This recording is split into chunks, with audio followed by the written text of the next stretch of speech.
Jadi makin ditekan, makin yakin sama Allah. Makin banyak masalah, makin yakin sama Allah. Makin berserah kepada Allah. Kok bisa kayak gitu? Ada orang yang ketika makin banyak masalah, makin ragu sama Allah. Ini Allah maunya apa sih? Gitu kan? Ketika makin banyak masalah, makin kayak mempertanyakan takdir dan ketentuan Allah. Kenapa kok saya yang ngalamin ini? Kenapa saya dari dulu gak selesai-selesai masalahnya? Kenapa justru setelah saya berhijrah malah banyak masalah? Kenapa para sahabat sebaliknya? Makin dikasih ujian, makin wa ma zadahum illa imanan wa taslima. Gak bertambah kecuali iman dan kepasrahan. Jadi dikasih ujian malah makin yakin sama Allah, bukan makin ragu. Misalnya dia ganti nih model transaksi dagangnya, bisnisnya. Yang tadi mungkin syubhat atau haram, sekarang dia pakai model transaksi bisnis yang halal aja deh, yang aman-aman aja. Gara-gara transaksi yang halal malah banyak masalah. Masih mending kalau masalahnya cuman berkurang income-nya. Ini malah ditipu orang lah, rugi segala macam. Mulai mempertanyakan, nih bener nggak ya saya ngambil jalan yang syariat segala macam, kok malah makin susah nih kelihatannya. Kenapa kita ketika diuji malah jadi ragu sama Allah? Kenapa saya katanya kalau misalnya saya jujur, saya akan dapat kebaikan. Ini gara-gara jujur malah nggak lulus. Ya mungkin nggak belajar tapi jujur. Yang satu lagi yang nggak jujur malah nilainya bagus mungkin. Misalnya nggak belajar tapi dia dusta. Kenapa para sahabat ketika diuji malah makin yakin sama Allah? Malah makin pasrah kepada Allah. Karena mereka pegang janji Allah. Itu salah satu tipsnya. Kalau kita pengen tetap woles pas menghadapi kesulitan, pegang janji Allah.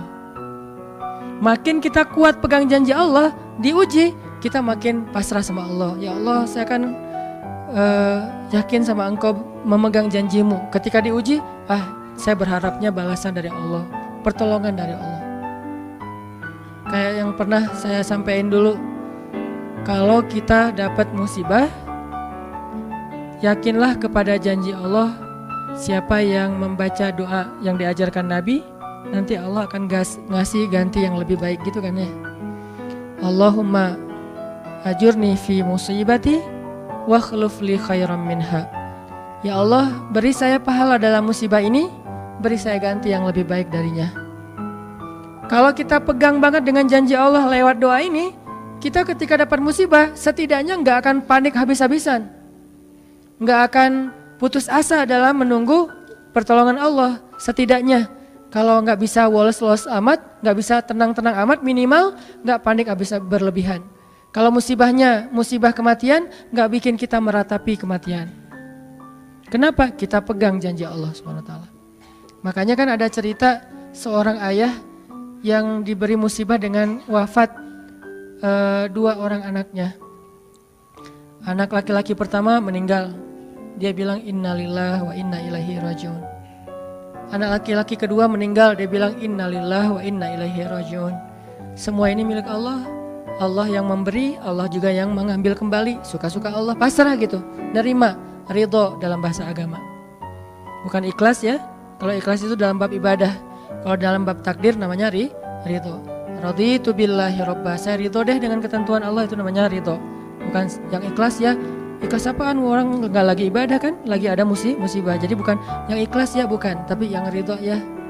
Kalau mau lebih tepat nih, tapi gak apa-apa deh pakai bahasa kita aja. Tapi kalau mau lebih tepat maknanya yang ridho ya, sing ridho ya gitu, bukan sing ikhlas. Karena ikhlas itu ibadah ritual. Nah, dia ridho tuh. Innalillahi wa inna ilaihi rajiun.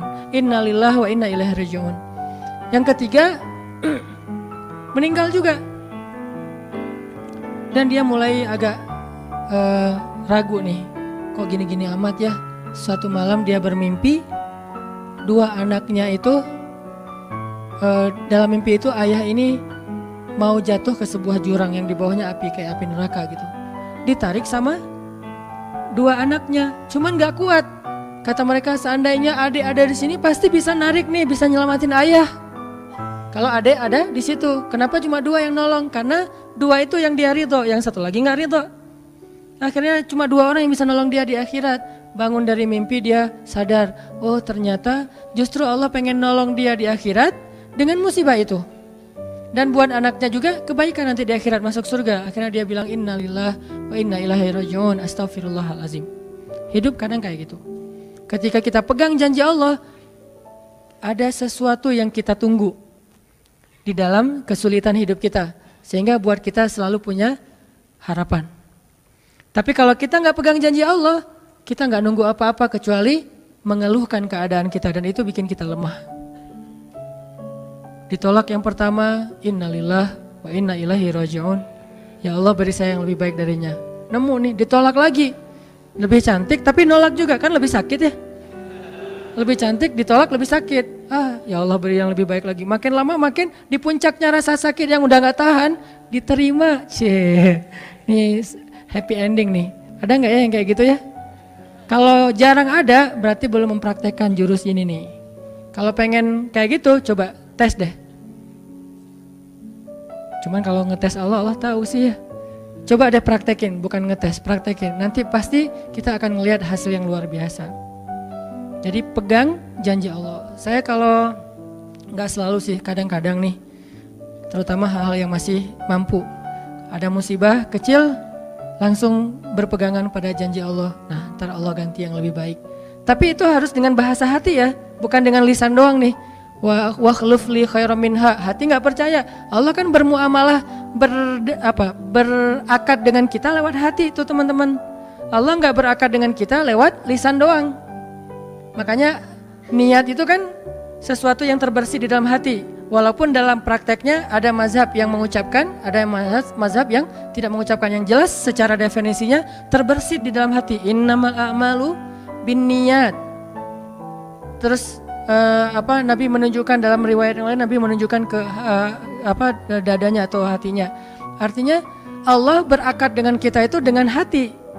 Jadi kita kalau mau ditolong Allah, katakan kalimat itu dengan benar-benar yakin di hati kita. Wa khluf li khairam minha. Emang yakin saya Allah bisa ganti nih. Yakin. Gimana caranya? Itu bukan bagian kita, itu bagian Allah. Bagian kita berharap, bagian Allah memberikan cara. Jangan sampai kita mengambil bagian Allah. Pasti kita akan kebingungan. Orang kita bukan Tuhan. Mengambil bagian Allah apa? Harus jelas caranya. Kalau nggak jelas nggak percaya. Terlalu logis. Akhirnya nggak lagi ada ruang untuk kita berharap kepada sesuatu. Jangan ngambil bagian Allah. Gimana caranya? Ya terserah Allah. Yang penting saya berharap Allah ganti yang lebih baik. Ikhtiar, urusan kewajiban kita kepada Allah. Bukan cara itu teh. Kewajiban kita kepada Allah. Ikhtiar itu dalam agama kayak ibadah. Sholat, puasa, zakat. Bukan jalan untuk menemukan suatu kebaikan. Karena Allah yang menentukan. Kadang-kadang kita ikhtiar ini jalannya dari yang lain. Kita ngejar, ternyata dapatnya justru yang sering pakai curhat. Kan beda-beda kan cara Allah ya. Kita ngejar, gak berhasil, curhat lagi ke teman kita di sebelah. Ternyata dia, bukan dia yang jadi sama dia, kita jadi sama dia gitu maksudnya. Ini artinya emang Allah yang punya cara. Asbab, subul. Walladzina jahadu fina lanahdiyannahum subulana. Orang yang bersungguh-sungguh di jalan kami yang akan tunjukkan kepada cara-cara menuju kepada kebaikan. Subul, bukan cuma satu. Kalau satu sabil, ini berarti Allah yang punya cara. Ya Allah, beri saya ganti yang lebih baik. Saya yakin banget nih. Kata teman kita, caranya gimana? Kayaknya mustahil deh. Allah punya cara. Allah bisa mendatangkan sesuatu dengan cara-cara yang kita mengerti, ilmiah, logis. Bisa yang dengan cara yang kita nggak ngerti, nggak ilmiah, nggak logis. Bisa juga dengan sebalik dari apa yang kita ngerti. Kita ngertinya gini, Allah bikin yang sebaliknya. Allah punya banyak cara.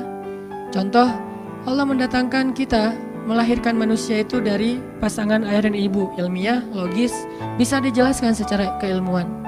Tapi Allah juga bisa mendatangkan seorang anak tanpa ayah seperti Isa dari rahimnya Siti Maryam yang suci. Atau bisa juga mendatangkan seekor onta bukan dari induknya tapi keluar dari batu seperti ontanya Nabi Solih. Allah bisa mendatangkan segala sesuatu dari cara-cara yang yahtasib aw la yahtasib.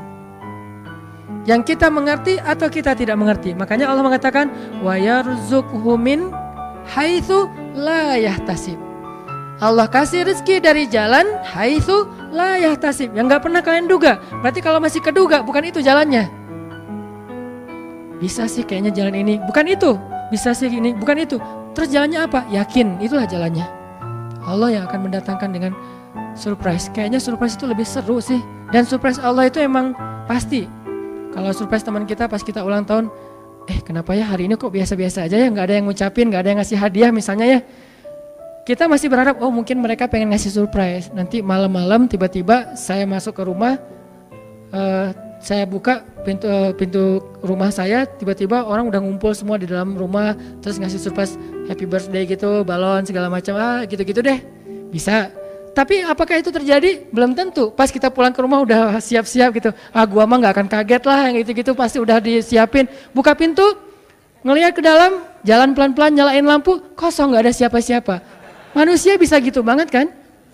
Teman kita atau pasangan kita berpikir, pasti dia ingat lah, nggak mungkin dia nggak ingat hari jadian kita atau hari putus kita terus jadian lagi, atau hari lahir lah minimal, pasti dia ingat. Tapi belum tentu dia bisa ngasih kita surprise seperti yang kita harapin. Kalaupun dia ngasih surprise, kadang-kadang kado atau hadiahnya itu nggak seperti yang kita harapin, biasa-biasa aja ternyata. Mungkin dia lagi nipis keuangannya, nggak punya modal apa-apa, ya udah ngasih apa yang ada aja, pulpen, permen. Nah, Allah nggak gitu. Allah kalau ngasih surprise itu benar-benar ngasih dan buat kita benar-benar ngerasa beruntung kalau kita percaya. Makanya berakatlah dengan Allah lewat hati. Hadza ma wa'adanallahu wa rasuluh wa sadaqallahu wa rasuluh. Benarlah Allah dan Rasul. Hasbiyallah atau apapun ucapan-ucapan belief, termasuk wa khluf li khairam minha, beri saya ganti yang lebih baik darinya. Tapi kita berakad itu dengan hati. Allah tunjukin tuh.